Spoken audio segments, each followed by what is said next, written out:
She's Jazz. And he's Josh. And you've just tuned into the conversation.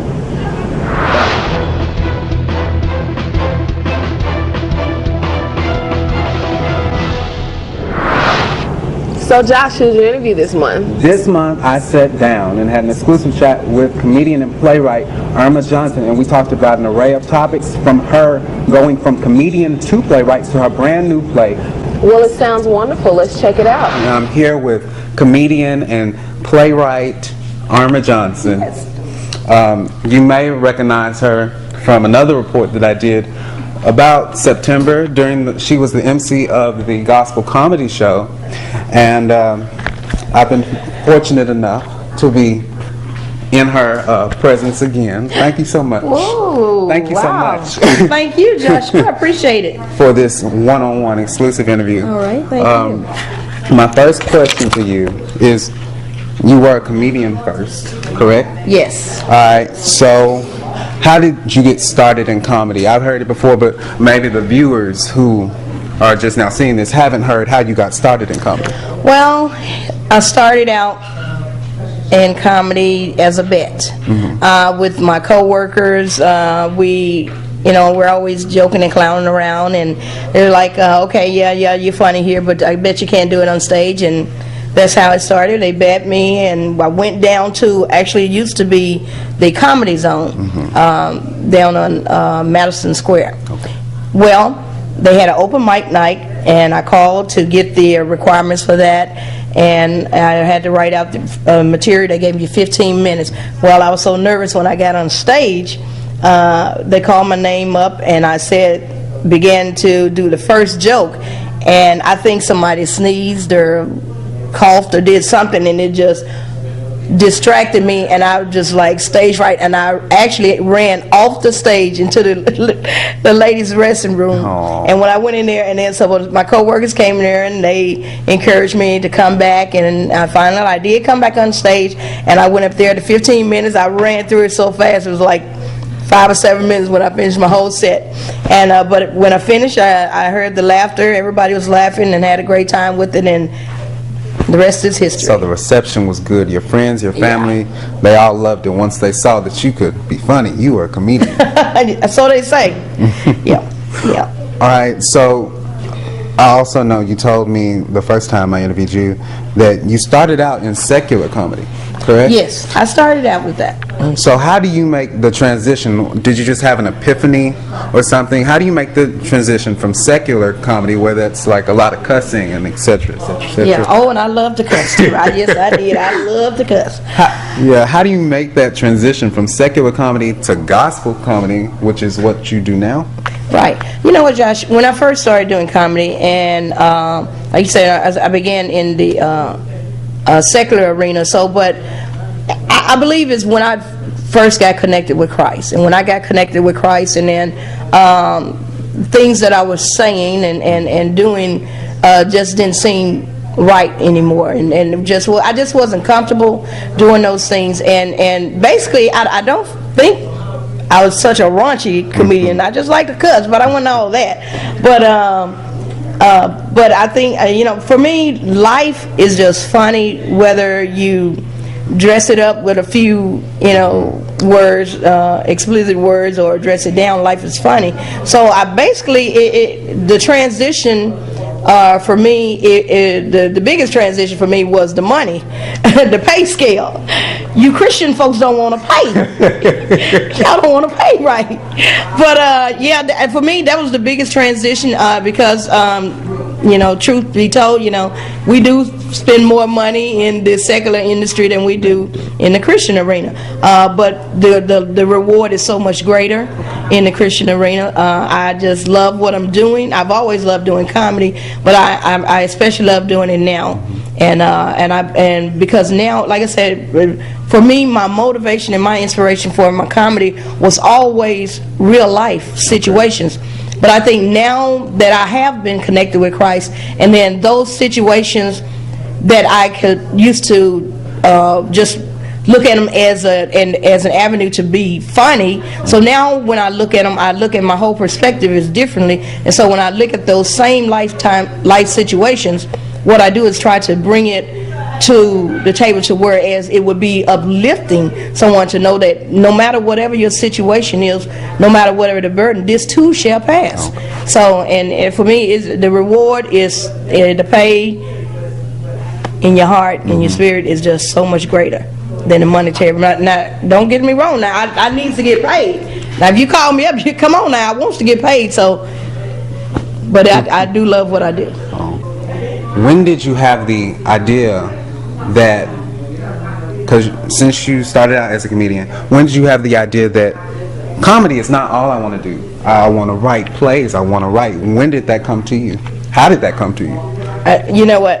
And I never had any desire to write plays or act or do anything like that. And so I know everything that I'm doing now is just God using me as the vessel. That's it. I mean, God is all in the plan because, you know, I like I said, I never thought about it, but it's just so everything that I'm doing, how the messages come to me, all of that, that's God. And because like I said, I just didn't, you know, I didn't have any desire. I've never had any formal training. I've never gone to acting school, never done any theater other than within my own production. So, and to be blessed with my company, JRM Productions, which is a faith-based organization, and where I am the CEO and along with my husband as a partner. Well, we have just really been blessed that God has brought us some talented and gifted people to bring forth His word and His message, and so I don't know. It's just that it's just like I said, it's just God using me. I'm just a tool. I'm just an instrument. That's it. And God's using me to bring forth those same life situations that I used to make fun of. So now, like I said, bringing forth that positive in every, you know, down system, you know, or situation. You can always find that beam of light, that ray of hope that's going to get you over that hurdle. And so, and I just thank God for it. I just thank God for it. All right, so, you know, as a writer, I mean, I've written books and, you know, I've written manuscripts. They're not published yet. But, okay. What are you waiting on, Josh? What are you waiting on? Come on now, publish it now. Come on, Josh. We're ready for it. I'm supposed to be the one asking the questions. Okay, all righty. But, you know, I've had certain things that just inspire me to write. Take me through the process. What makes you write these plays? What inspires you? Like the one that you're about to write, What Women Want, the one that you were nominated for a Stone Award for, Jesus is Calling, Will You Answer? What inspired that? And just take me through the process of writing those plays. Okay, let's talk about the one that we're nominated for the Stone Award for. Jesus is Calling, Will You Answer? This production is about a young lady who's seeking her purpose in his life, but at the same time, we have so many undertone messages within this great, you know, message. So we're addressing date rape. We're addressing peer pressure, and we're addressing gang and drug situations. I mean, and we're also the breakdown of the family in a relationship with the main character and her mother, and how those cycles continue, and where we have to, you know, hey, get a hold of them and just, you know, stop. We've got to break those cycles, and but there are so many messages within the message, and we have the situation whereas the relationship with the mother, and when you first get into the production, you actually find yourself disliking the mother, but then as situations turn about, then you start having more compassion for the situation, because you see things differently. And so, and God has just really used me to I don't know, it's just like, and with young people and children, for one thing, I love children. That's my passion. I love children.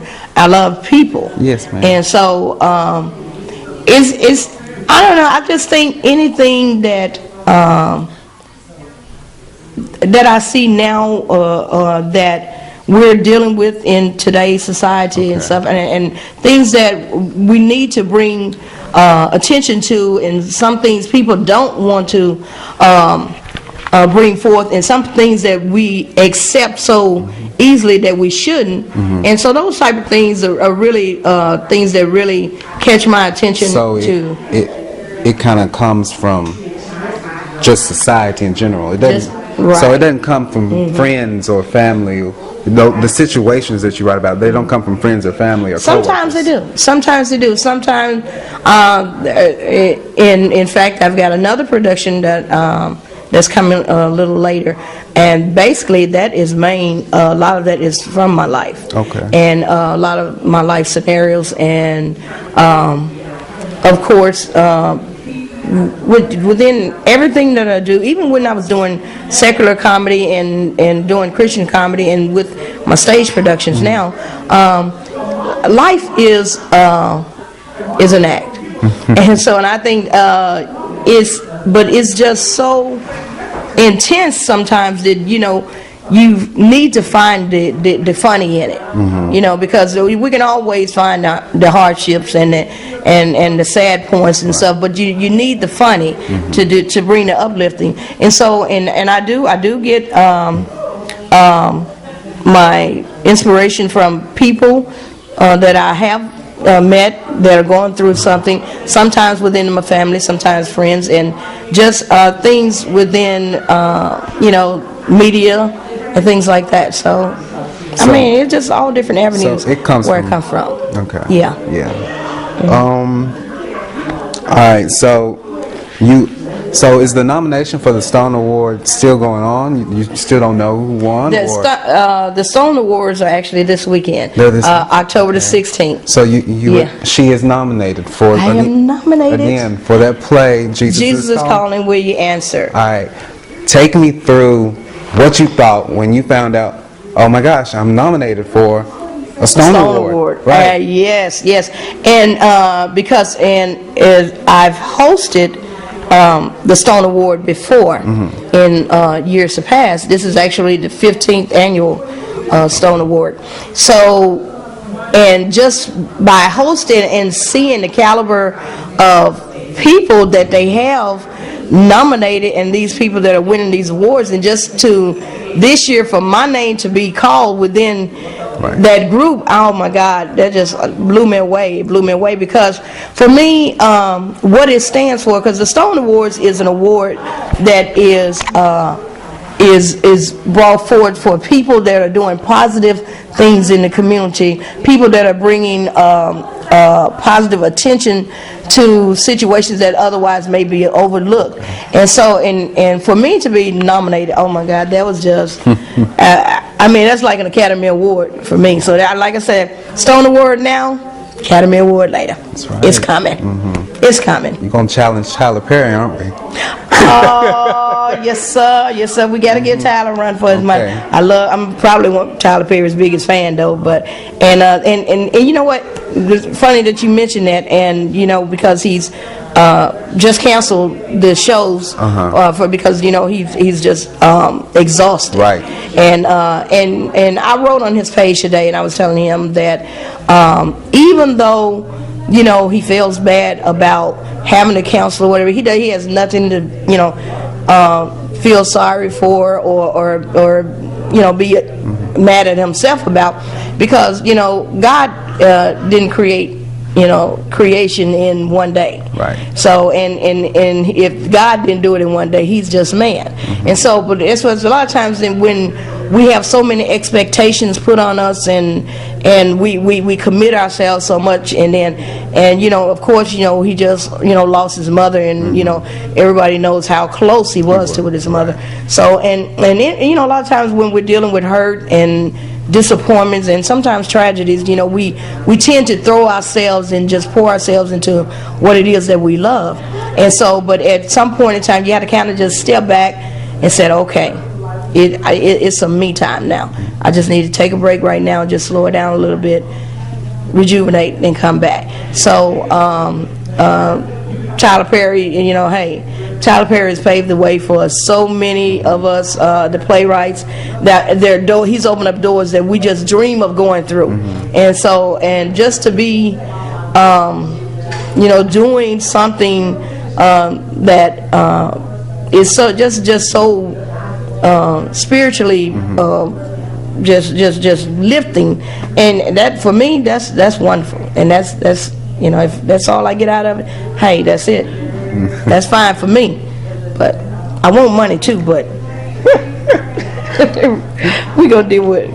But talking about the play Jesus Calling, Will You Answer? Can I throw out names a little bit? Yeah, okay, sure, go ahead. I have an awesome, I've been blessed with an awesome cast. Pastor Leroy Carter III, Nicole King, Lori Harris, Jarvis Jones, Tori Roberts, Ronnie Harris, Posley Jones, Jason Shorter, Raphael Hamilton, Martha Martin. Let me see him name some more people. You maybe do you know the people in the cast? No, I don't know. No. Oh my gosh! See, I knew I was going to mess up when I threw them there. Of course, we have Evangelist Angela Caesar. We have Sylvester Brown. Oh, Sylvester Brown was in the movie Twist of Fate, and Beyond the Mask. He was in the production Beyond the Mask, and Necia Miller, Tony. Oh my God, Tony Harrod, AJ, Deanna Anderson, Paul Clark. We got so many people. I pray to God that I didn't omit anybody. And we just have they all know that you're marvelous cast. You know what? And God just, I pray for God to just bring me the quality of people that I needed to bring forth this message, and He did exactly that. And it's just been so wonderful to ride going with this. This is actually the 5th. Well, coming up October would be the 6th production showcase that we've had for this particular production, and we've been blessed. We did it August the 27th and the 28th. Got such a great response for it, and requested to bring it back, and so here we are again. All right. The event tonight, which is about what women want, is supposed to help you write this new play, correct? Correct. What do you expect to pull from? What do you expect to pull from this event? I mean, what do you expect? What do you expect the women to say? What do you think you're going to get? I hope that when they give their response, they are very forthcoming with the truth. And like I said, I've written the production, What a Woman Wants, and so, but I want to make sure that when we do this stage play, that it's not just my perception, and that's why I wanted to get a broad base of different individuals. I mean, we've got a group of diverse women, where there's age range. We've got young, we've got old, we've got married, got single, we got divorce, we've got triple divorce, and so we've got different race. So I just wanted to get a whole perspective to make sure that a broader that perspective the play was true to what women to what women really want. Okay. Do we really know what women want? Do women even know what they really want? My dad asked that same question. As soon as I told him I was coming to interview you about this, he said, "Do women know what they want?" I said, "Dad, well, that's what I'm going to go find out." Tell Dad, get ready. We'll be interviewing him the next time. Because men will sure have a whole other perspective on it, I'm sure. Right. Besides this new play, is there anything else coming up that you can reveal that you're doing in your near future? Not yet. Not yet. I can't tell it yet. So we're hush. We're hush. Right now, we're going to keep it on the down low. Okay. So what I want to know is, in all your plays, all the ones you've written and all the ones that went to production, the one that you're writing now, or the one that you've written and it's going to go to production. Right. Is there a message that you hope that your audience takes away from all of your plays together in general? You know, in every production that I've done, what I want to do is make sure, first of all, people are entertained. Now, of course, when you go to plays, that's what you expect, to be entertained. But not only be entertained, but we also want you to know that, you know, through this message. And if you're the person that's, you know, you're dealing with some issues that we've addressed in this production, or you know somebody that's going through, or you've been through, and so whatever it is, we want you to know that there is help out there. And then not only that you're, you know, going through, you've been through, and we, you know, acknowledge that, and you know that you're not alone, but we do want you to know that there is help. And so what we do, we always invite people or different organizations to come out that basically deal with situations that we deal with in our productions. Okay. This last production, Jesus is Calling, Will You Answer? And you know, if I told you all the different things that we were addressing with that, so we've invited people from, you know, the Teen Rape Crisis Center, the Drug and Gang Unit came out, and so I just thank God that so many people were just willing to be a part of this. And that's the message that we want to get out. We want you to be entertained. We want you to have a good time and laugh, you know, and feel all the emotions that the characters portray. But like I say, through it all, we want you to know that there is help. Okay. And we always do know that there is a higher help. So that's the main thing we want to get from that. Well, thank you so much, Miss Johnson. I really do appreciate it. Thank you, Joshua. I appreciate you. Thank you. Amen.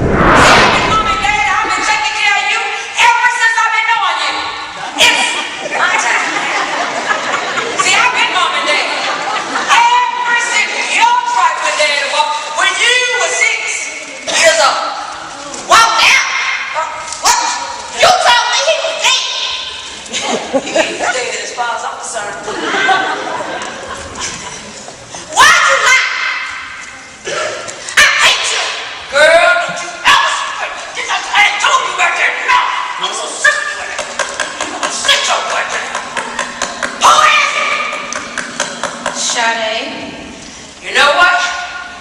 Y'all better come in here and get your girl. Hey, Miss. Get your in right now, because I'm a hurt. You can't hurt me no more than what you already had. Oh, there you go, running that back again.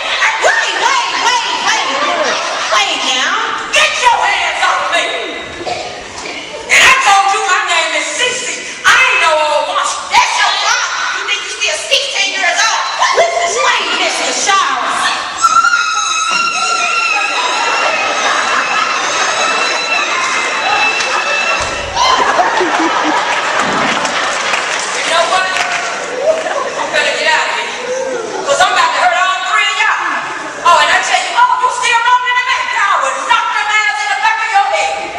But you know what, little girl? Your mouth gonna get you in a world of trouble. But I tell you what, when I get back, you gonna have it out. But I'm gonna leave it right now. You better stay in this house, and you better not have no boys.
You ain't tripping off of that.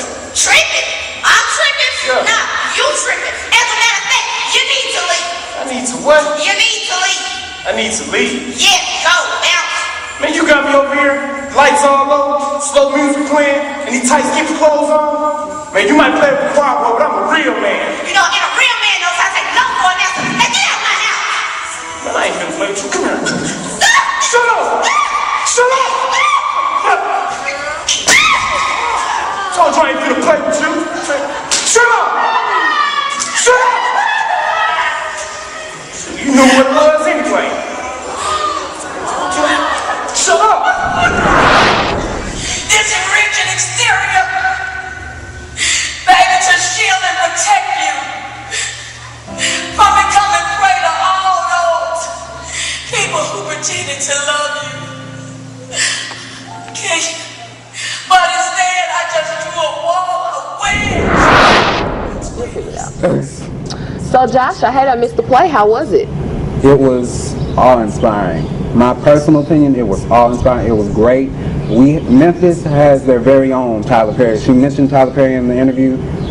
You can see it. You can see it in the play, but she adds her own little spin to it. Well, Josh, it sounds great. Everyone be sure to check out her upcoming play. And for the conversation, I'm Jasmine Van. And I'm Joshua Bolden. Yeah. Dun, dun, dun, dun, Okay. dun.